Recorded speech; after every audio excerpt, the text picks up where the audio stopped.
Hello my dear friends, कैसे हैं आप लोग। उम्मीद करती हूँ आप सब अच्छे होंगे। Chapter number 20, the attributes of summer, from the book thief, written by Markus Zusak. So, there you have it. You are well aware of exactly what are coming to hands, what was coming to Himmel Street by the end of 1940. I know, you know. Legal Miming, however, cannot be put into that category. For the book thief, the summer of that year was simple. It consisted of four main elements or attributes. At times, she would wonder which was the most powerful. And the nominees are advancing through the shoulder shrug every night, second, reading on the floor of the mayor's library, third, playing football on Himmel Street, fourth, the seizure of the different stealing opportunity.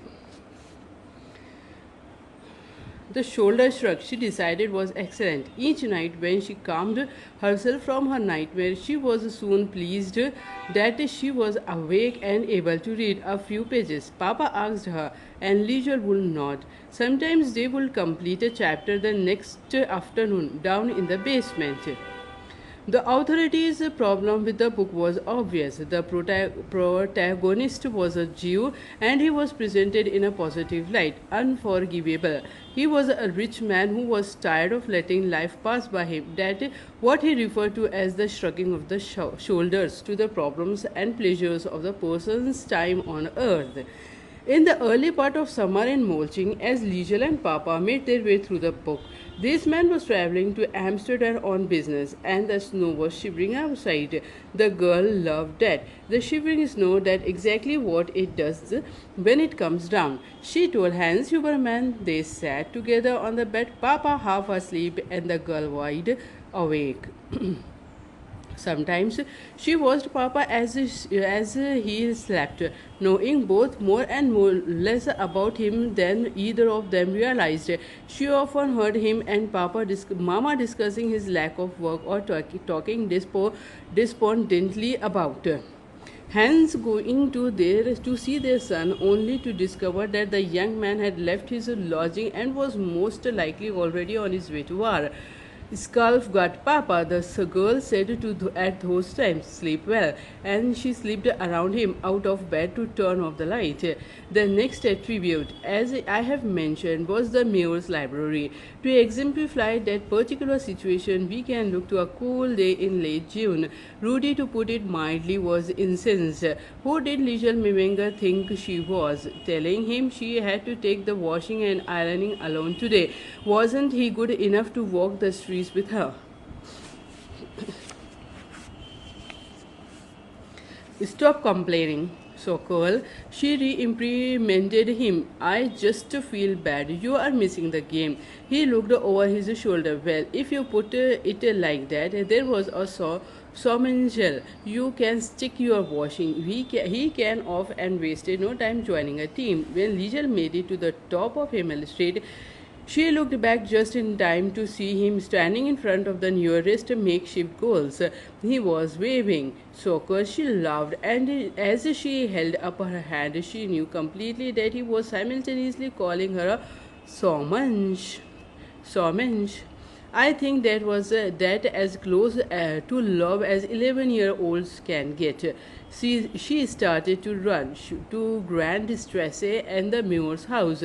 Certainly there was sweat and the wrinkled pants of breath stretching out in front of her. But she was reading. The mayor's wife, having let the girl in for the fourth time, was sitting at the desk simply watching the books.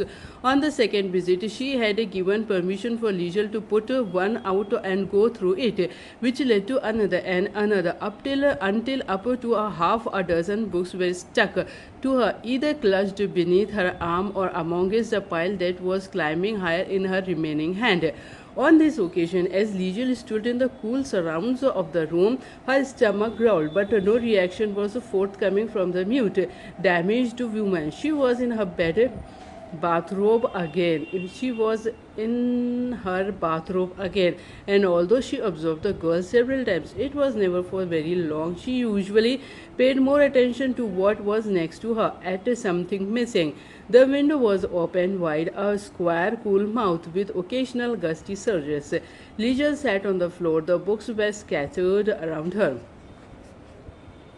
After 40 minutes, she left. Every title was around to its place. Goodbye, Frau Hermann. The words always came as a shock. Thank you. After which the woman paid her and she left. Every movement was accounted for, and the look thief can run. And the book thief can. Sorry, it's not look, it is book. Movement was accounted for, and the book thief can run home. As the summer set in, the room full of books became warmer, and with every pickup or delivery day, the floor was not as painful. Leisure would sit with a small pile of books next to her, and she did read a few paragraphs of each, trying to memorize the words she didn't know. To ask Papa when she made it home later on as an adolescent, when Leisure wrote about those books, she no longer remembered the titles. Not one. Perhaps had she stolen them, she would have been better equipped. What she did remember was that one of the picture books had a name written clumsily on the inside cover. The name of a boy, John Herman. Leisure bit down on her lip, but she could not resist it for long. From the floor, she returned and looked up at the bathrobed woman and made an inquiry. Johann Herman, she said. Who is that? The woman looked beside her, somewhere next to the girl's knees. Leisure apologized. I am sorry. I shouldn't be asking such things. She let the sentence die in its own death.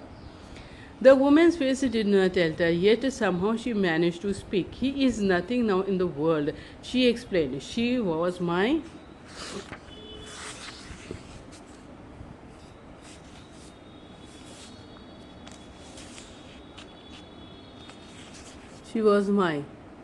Okay. The files of recollection. Oh, yes, I definitely remember him. The sky was murky and deep, like quicksand. There was a young man, parceled up in barbed wire like a giant crown of thorns. I untangled him and carried him out. High above the earth, we sank together to our knees. It was just another day, 1918. Apart from everything else, she said, he froze to death. For a moment she played with her hands, and she did it said again, and she said it again. He froze to death. I am sure of it. The mayor's wife was just one of a worldwide brigade. You have seen her before, I am certain. In your stories, your poems, the screams you like to watch, they are everywhere, so why not here? Why not on a shapely hill in a small German town? It's as good a place to suffer as any. The point is, Elsa Herman had decided to make suffering her triumph.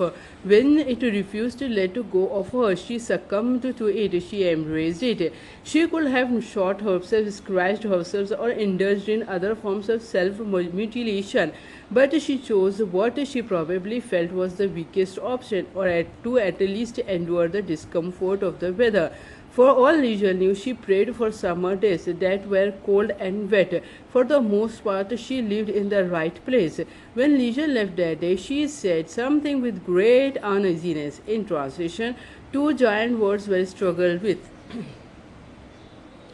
carried on her shoulder and dropped as a bungling pair at Elsa Herman's feet. They fell off sideways as the girl veered with them and could no longer sustain their weight. Together, they sat on the floor, large and loud and clumsy. Two giant words. I am sorry. Sorry.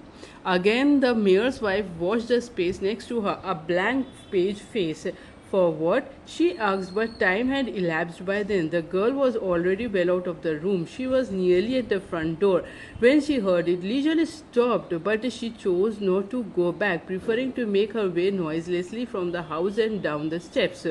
She took in the view of mulching before disappearing down into it, and she pitied the mayor's wife for quite a while. At times, Leisure wondered if she should simply leave the woman alone, but Elsa Herman was too interesting, and the pull of the books was too strong. Once Words had rendered Liesel useless, but now when she sat on the floor with the mayor's wife at her husband's deck, she felt an innate sense of power. It happened every time she deciphered a new word or pieced together a sentence. She was a girl in Nazi Germany. How fitting that she was discovering the power of words, and how awful and yet exhilarating it could feel many months later when she would unleash the power of his newfound discovery the very moment the mayor's wife let her down. How quickly, sorry again, how quickly the pity will leave her and how quickly it will spill over into something else completely. Now, though in the summer of 1940 she could not see what lay ahead in more ways than one, she was witness only to a sorrowful woman with a room full of books who she enjoyed visiting. That was all. It was part two of her existence that summer. Part 3, thank God, was a little more light-hearted Himmel Street footballing. Allow me to play your pictures. Feet scuffing road. The rush of boyish breath. Shouted words. Here, this way. The coarse bounce of ball on road. All were present on Himmel Street, as well as the sound of apologies. As the summer further intensified, the apologies belonged to Liesel Memenga. They were directed at Tommy Muller. And by the start of July, she finally managed to convince him that she wasn't going to kill him. Since the beating she had handed him the previous November, Tommy was still frightened to be around her. In the football meetings on Himmel Street, he kept well clear. You never know when she might snap. She did confided in Rudy, half twitching, half speaking. In Liesel's defense, she never gave up trying to put him at ease. It disappointed her that she did successfully made peace with Ludwig Skimilk and not with the innocent Tommy Muller. He still covered slightly whenever he saw her. It is covered or covered slightly whenever he saw her. How could I know you are smiling for me that day? She repeatedly asked him. She did even put in a few stints as a goalie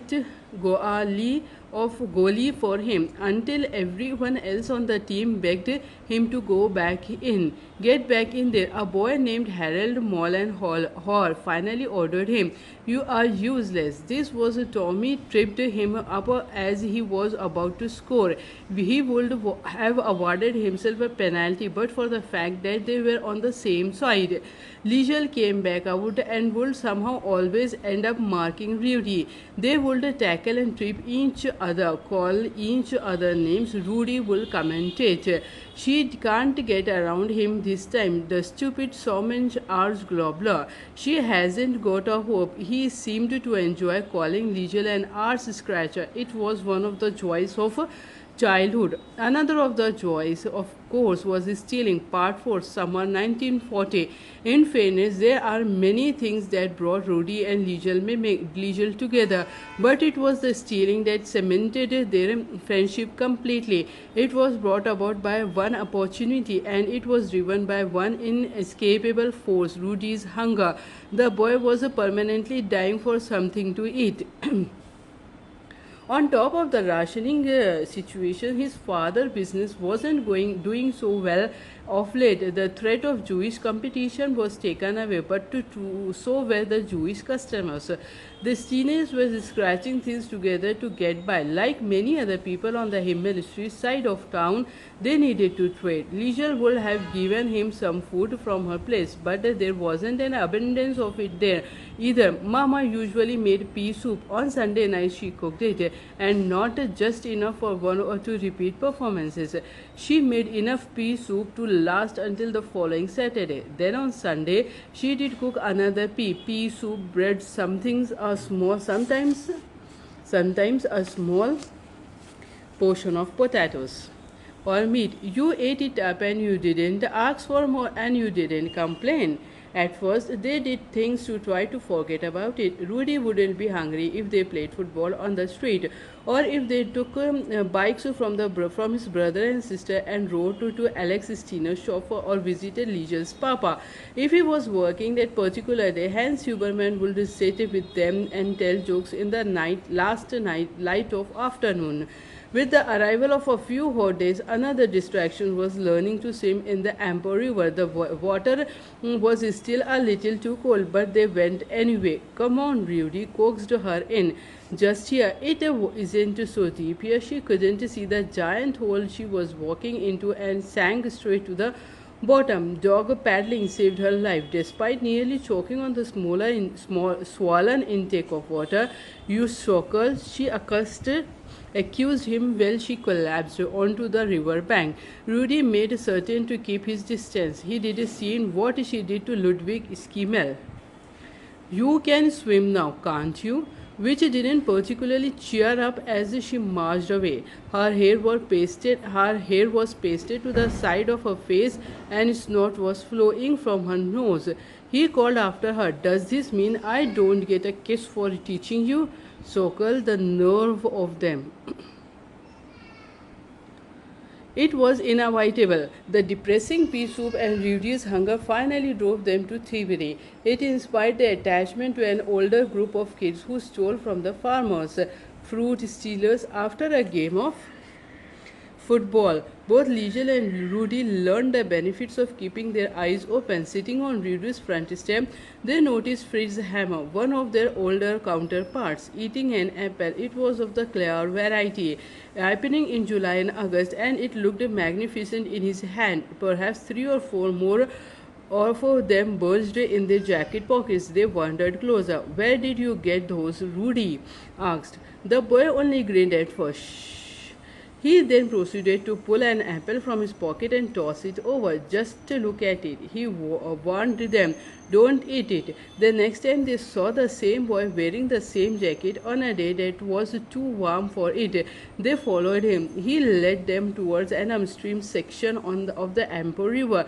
It was close to where Liesel sometimes read with her papa when she was first learning. A group of 5 wolves, some lanky, a few short and lean, stood waiting.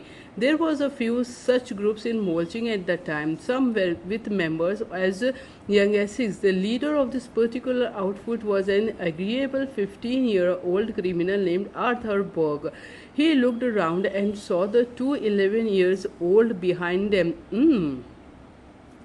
He asked, "And?" "I am starving," Rudy replied. "And he is fast," said Liesel. Berg looked at her. "I don't recall asking for your opinion." He was teenage tall and had a long neck. Pimples were gathered in pure groups on his face. "But I like you." He was friendly in a smart-mouthed adolescent way. "Isn't this the one who beat your brother up, Andol?" Word had certainly made his way around. A good hiding transcended the divides of age.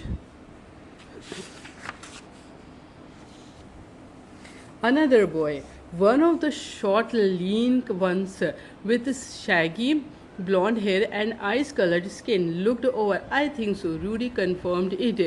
"It is." Andy Speaker walked across and studied her up and down, his face pensive before breaking into a gaping smile. "Great work, kid." He even slapped her amongst the bones of her back, catching a sharp piece of shoulder blade. "I did get whipped for it if I did it myself." Arthur had moved on to Rudy. "And you are the Jess Owens one, aren't you?" Rudy nodded. "Clearly," said Arthur. "You are an idiot, but you are our kind of idiot. Come on." They were in. When they reached the farm, Liesel and Rudy were thrown a sack. Arthur gripped his own Hessian bag. He ran a hand through his mild strands of hair. "Either of you ever stolen before?" "Of course," Rudy certified. "All the time." He was not very convincing. Liesel was more specific. "I've stolen 2 books," at which Arthur laughed in 3 short knots. His pimples shifted position. "You can't eat books, sweetheart." From there, they are all examined the apple trees which stood in long twisted rows. Arthur Burke gave the orders. One, he said, don't get caught on the fence. You get caught on the fence, you get left behind. Understood? Everyone nodded or said yes. Two, one in the tree, one below. Someone has to collect it. He rubbed his hands together. He was enjoying this. 3. If you see someone coming, you call out loud enough to wake the dead, and we all run. Richtig. Richtig is it was a chorus. Two debutant apple thieves whispering. Liesel, are you sure? Do you still want to do this? Look at the barbed wire. Rudy's is too high. No, look, you throw the sack on, see like them. All right, come on then. I can't hesitation. Rudy, I move it. Somench. He pushed her towards the fence, threw the empty sack on the wire, and they climbed over, running towards the others. Rudy made his way up the closest tree and started flinging down by apples. Liesel stood below, putting them into the sack. By the time it was full, there was another problem. How do we get back over the fence? The answer came when they noticed Arthur Burke climbing as close to a fence post as possible. The boys stronger, there Rudy pointed. He threw the sack over, made Liesel go first, then landed beside her on the other side. Amongst the fruit that spilled from the bag, next to them the long legs of Arthur Burke stood watching in amusement. Not bad, landed the voice from above. Not bad at all.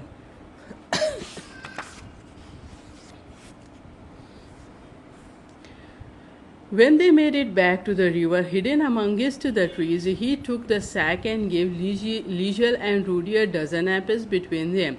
Good work was his final comment on the matter. That afternoon, before they returned home, Liesel and Rudy consumed 6 apples apiece within half an hour.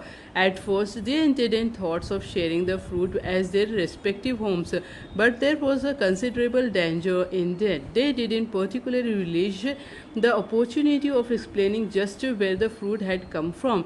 Liesel even thought that perhaps she could get away with only telling Papa that she didn't want him, thinking that he had a compulsive criminal on his hands. So she ate. On the river bank where she learned to swim, each apple was disposed of, unaccustomed of such luxury. They knew it was likely they'd be sick. They ate anyway. Somench, Mama abused her that night. Why are you vomiting so much? Maybe it's Papa soup, pea soup. Sorry. Maybe it's the pea soup, Liesel suggested. That's right, Papa echoed. He was over at the window again. It must be. I feel a bit sick myself.